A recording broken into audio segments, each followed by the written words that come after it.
Պետք է մենք ավելի շատ քննարկենք, խոսենք իրանց ընտրակեղծիքների հարցը, որպեսզի ինքը ինչ որ սին օրակարգերով մեզ չկերակրի։ Մենք այսօր հավաքվել ենք, որ աջակցենք, ասենք, որ մենք ձեր կողքին ենք։ Հիմա մեր խնդրանքն է,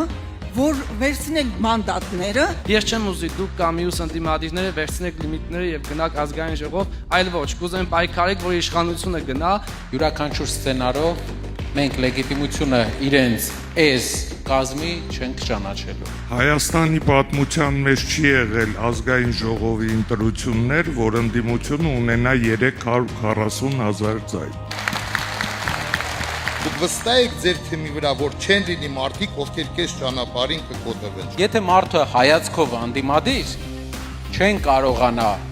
անգամ ճնշումով իր հոգին գողանալ։ Մեր պրինցիպիալ դիրքի պատճառով է, որ այսօր կանոնավորվածների 90%-ը մեր ուժի ներկայացուցիչներն են։ Դա մի բանից է, որ չեն կարող պայմանավորվեն մեր հետ։ Ավելի լավ է ճիշտ ձևով ընդդիմությունը մտնի ազգային ժողով, պայքարելով, ժողովրդի սիրտն էլ փոխվի, ժողովրդի միտքն էլ փոխվի, այն մարդկանց, պարոն Կարապետյան, անգամ ովքեր իրան ձայն են տվել։ Առանց փողոցի օրենսդիրն էլ չի կարա փոխի։ Դրա համար կարծում եմ համակեցություն է պետք։ Միակ ձև ունենք։ Եթե տնվոր չենք ստեղ, եթե չենք նեղանալու գնանք, դա հաղթանակն է։ Սենց կգանք, փողոց